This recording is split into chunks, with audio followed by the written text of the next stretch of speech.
বন্ধুরা সকলে কেমন আছো? আচ্ছা, আমি আজকে একটা নতুন ভিডিও নিয়ে এসেছি। এর আগে একটা ভিডিও পোস্ট করেছিলাম যে S1X প্লাসের কী করে লুব্রিকেশনটা হয়, মানে কোথায় কোথায় লুব্রিকেন্ট দিতে হয়।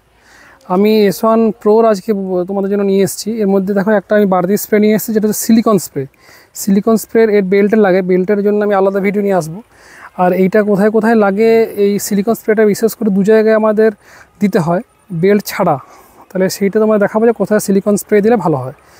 আর আমি নিয়ে এসেছি একটা মাল্টিপারপাস স্প্রে। এটা তোমরা বিভিন্ন নামের কিনতে পারো, দোকানে বিভিন্ন কোম্পানির কিনতে পাওয়া যায়। যেটা হচ্ছে কি anti corrosive, anti dust spray. আর যেটাকে তোমার বলা হয় মাল্টিপারপাস স্প্রে অনেকে বলে। তোমরা এটা বিভিন্ন নামে কিনতে পারো এবং এর কাজ অনেক বেশি, মানে এটা বিভিন্ন জায়গাতে খুব সহজে আমরা ইউজ করতে পারি। যাই হোক, তাহলে তোমাদের দেখাচ্ছি। আমি আমার ওলা S1 প্রোটা বেশ ভালো করে ধুয়ে নিয়েছি, পরিষ্কার করে নিয়েছি।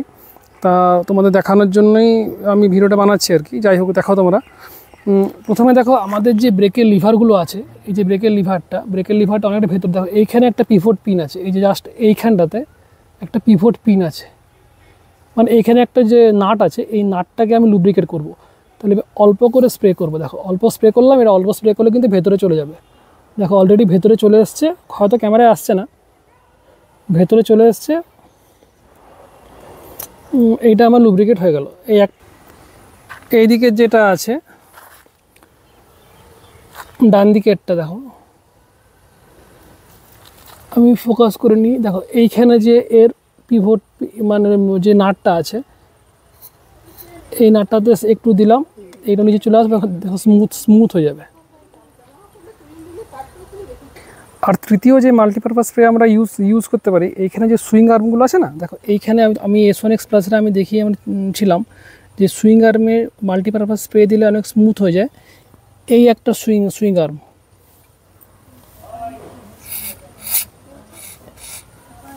এইখানে আমি দিলাম, তাহলে এইটা কিন্তু লুব্রিকেট হয়ে যাবে। আর এই দিকের সুইং আর্মটা দেখো, আমি এইখানে একটু দিয়ে দিলাম, যা বাড়তি সেটা বেরিয়ে যাবে, কিন্তু এইটা যেটুকু পরিমাণ লুব্রিকেট হয়ে যাবে। আমি এই ডিকিটা একটু খুলে নিই। দেখো এইখানে যে ডিকির যে লকটা আছে, এইটাতে যে আমি একটু স্প্রে দিয়ে দিচ্ছি, তাহলে কিন্তু এইটাও লুব্রিকেট হয়ে যাবে।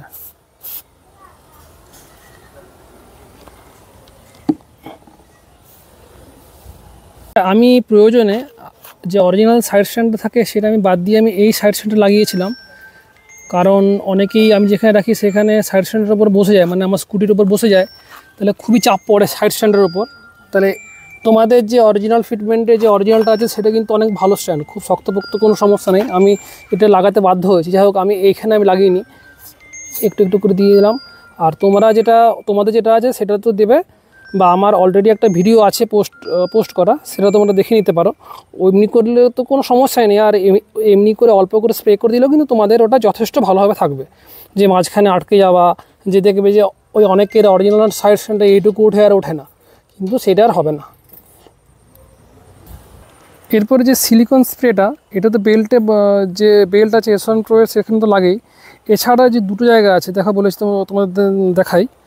এইখানে যে ডিস্কের যে মাস্টার, মানে ডিস্ক ব্রেকের যে মাস্টার সিলিন্ডারটা আছে, এর ভেতরে দুটো রবারের গ্যাসকেট, মানে দুটো রবারের পোর্শন থাকে, যেটা তোমার যাতে আমাদের জল না ঢোকে।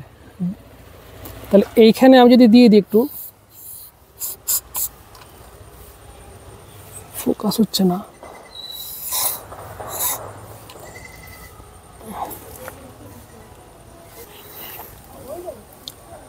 আর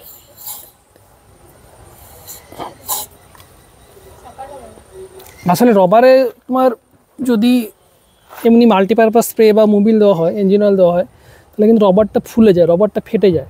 কিন্তু এই মাল্টিপারপাস এই সিলিকন দিলে রবারটা যেমন নরম থাকে তেমনি থাকে, নষ্ট হয় না। এবং রবারের ভেতরে একটা সার্কলিপ থাকে, যেটা অনেকের মরচে পড়ে যায়, কারণ এটা ওয়াটারপ্রুফ হলেও অনেক সময় জল ঢুকে যায়। তাহলে এইটা দিলে কিন্তু আর কোনো সমস্যা হবে না, আর ভেতরে মরচে পড়ার কোনো ভয় নেই।